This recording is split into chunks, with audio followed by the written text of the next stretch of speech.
తిండిబోతు దెయ్యం 82వ భాగం. అక్కడ చాలా పెద్ద ఎగ్జిబిషన్ జరుగుతుంది.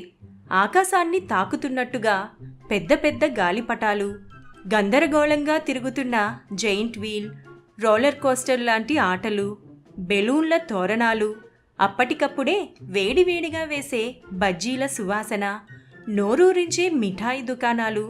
కానీ వాటన్నిటికంటే ఆకర్షణీయంగా ఒక టెంట్ కనిపించింది. దాని పేరు ఫ్యూచర్ మామ్మ. నీ భవిష్యత్తేంటో తెలుసుకో. ఆ పేరుని చూసి నవ్వుకుంటూ కైరా ఇంకా తన ఫ్రెండ్స్ మోనికా, జై, వినీత ఆ వైపుగా వెళ్తారు. కైరా, ఆ ఫ్యూచర్ మమ్మని చూస్తావా? సరదాగా ఏదో ఒకటి చెప్పి నవ్విస్తుంది. నీ జాతకం చూపించుకో, జోగ్గానైనా పనికొస్తుంది. సరే, ఇదేం మా నాన్నగారు చూసిన జాతకం కాదు కదా, చూద్దాం పదా ఏం చెప్తుందో. వాళ్ళు ఆ టెంట్లోకి అడుగు పెట్టగానే కళ్ళల్లో వింత మెరుపులతో ఉన్న ఒక బామ్మ కనిపించింది. ఆమె వెండి రంగు జుట్టుతో, చేతిలో రత్నాల మాలతో కైరా వాళ్లను చూసి నవ్వుతూ, శుభం కలగాలి అమ్మా, మీ భవిష్యత్తు చెప్పమంటారా?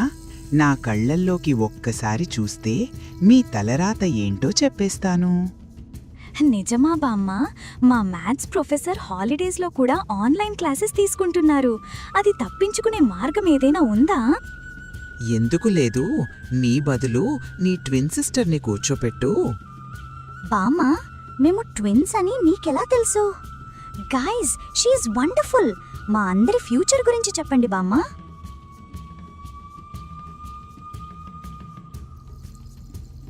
వినీత, జై ఇంకా మోనికా వాళ్ళ జీవితంలో జరగబోయే మంచి విషయాల గురించి, వివాహ జీవితాలు, ఉన్నత ఉద్యోగాల గురించి విన్నారు.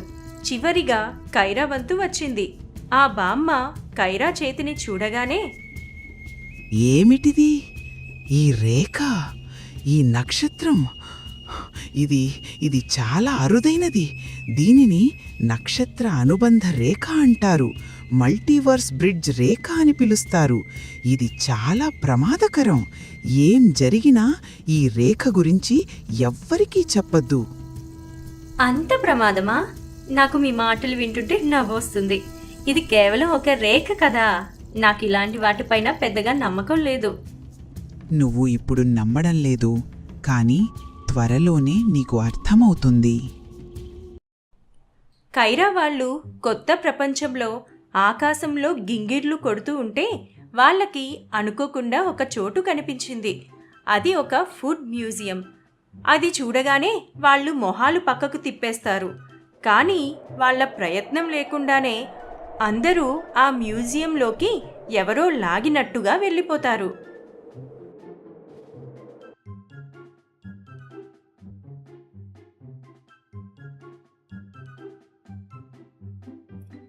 ఏదో మంత్రం వేసినట్టు అందరూ లోపలికి ఎలా వచ్చేసాం? నటించక పాపా, నువ్వొచ్చావని నీ వెనకే క్యూ కట్టి వచ్చేసాం.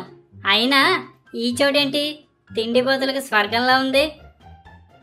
మామయ్య, నేనేమీ నటించడం లేదు. నేనేమీ తిండిపోతును కాదు. ఇంకొకసారి తిండిపోతు అన్నావంటే నీ చప్పటి ముక్కు ఇంకా లోపలికి వెళ్తది, చూసుకో. వాళ్ళన్నారని నువ్వంటావేట్రా? నా మనవరాలికి దిష్టి పెట్టకు. అయినా ఈ వైపు నుండి సువాసనలు వస్తుంటే నేనే గట్టిగా ఊపిరి వదిలి అమాంతం ఊపిరి వెనక్కి లాగాను. నాకేం తెలుసు, నాతో పాటు మీరందరూ నా వెనకే వస్తారని. ముసలయ్యావు కదా, స్పీడ్ ఏమైనా తగ్గిందేమోనని నిన్ను డౌట్ పడలేదే. నిన్ను తక్కువ అంచనా వేసి పాపం కైరాని అనుమానించాను. నీ గ్రైండర్ ఇంకా బాగానే పనిచేస్తుందన్నమాట. ఎవరిని పట్టుకుని ఏం మాట్లాడుతున్నావురా?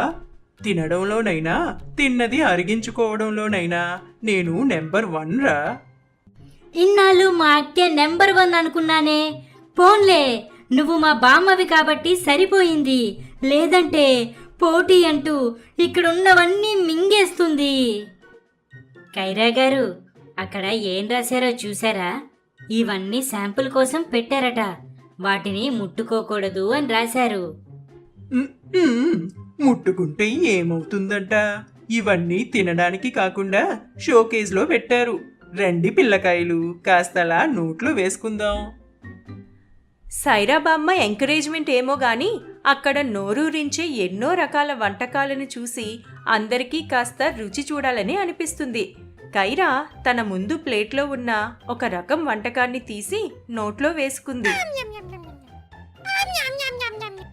అబ్బో, ఏంటిది?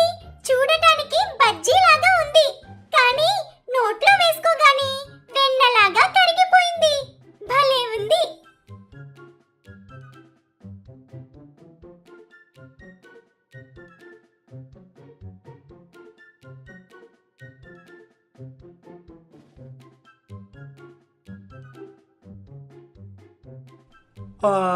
ఆ లడ్డు చూడు, చందమామలా వెలిగిపోతుంది.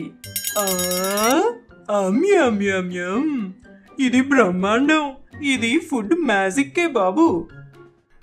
మ్యాజిక్ కాదు బామ్మ, ఇది ఫుడ్ మ్యూజియం. ఇన్ని వెరైటీలు, ఇన్ని రుచులు మన ప్రపంచంలో ఎక్కడున్నాయి? అందరం రిటర్న్ టికెట్ క్యాన్సిల్ చేసుకొని ఇక్కడే ఉండిపోదామా?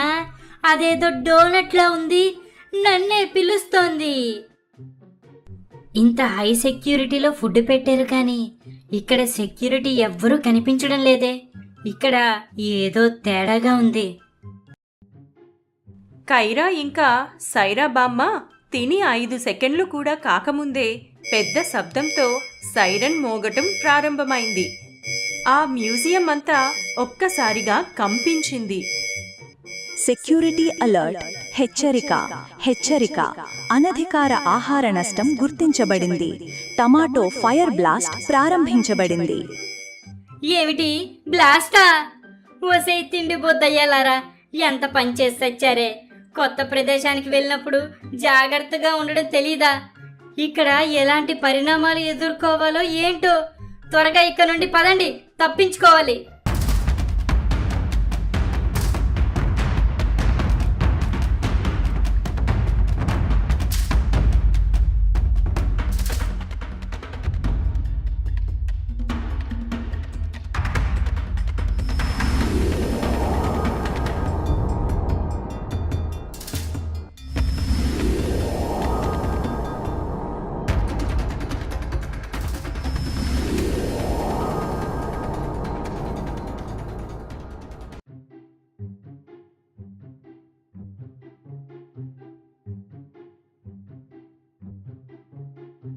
వావక్క, నీ దగ్గర మ్యాజిక్ రింగ్ ఉంది అక్క, అది నాకు ఇస్తావా? అప్పుడు నాలాంటి వాడు ఈ ప్రపంచంలో ఎక్కడున్నాడో కనిపెట్టచ్చు. ఒరే అల్లుడా, నీకు టిమటిమలు ఎక్కువగానే ఉన్నాయిరా. నీలాంటి వాడు ఒక్కడే ఎక్కువ, ఇంకొకడు అవసరమా? అసలుకే మన కైరాను ఒక్కదాన్ని తట్టుకోవడమే చాలా కష్టంగా ఉంది.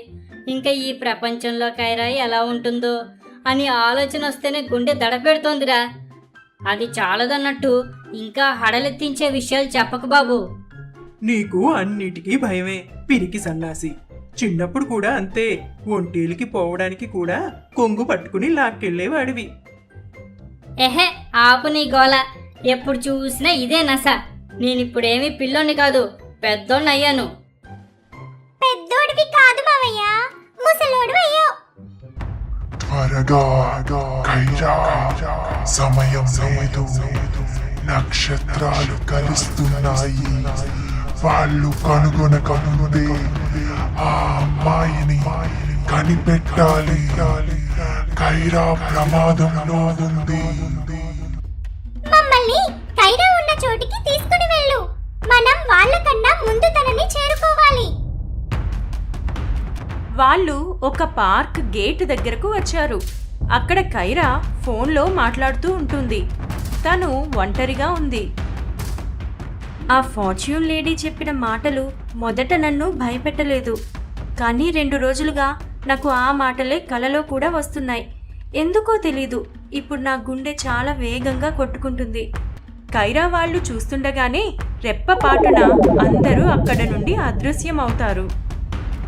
అయ్యో, వాళ్ళు కైరాను తీసుకెళ్తున్నారు.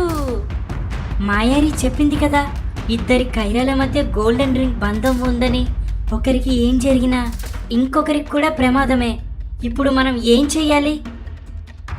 అందరూ భయంతో దిగ్భ్రాంతితో చూస్తూ ఉండిపోతారు. గోల్డెన్ రింగ్ వాళ్ళను ఎన్నో విశ్వాలను దాటించి కొత్త ప్రపంచానికి తీసుకుని వచ్చింది. కానీ ఆ రింగ్ తనకిచ్చిన బాధ్యతను కైరా పూర్తి చేయలేకపోయింది. మరి ఇప్పుడు వాళ్ళ పయనం ఎటువైపు? ఏ విధంగా కథ ముందుకు వెళ్తుందో తరువాయి భాగంలో చూద్దాం.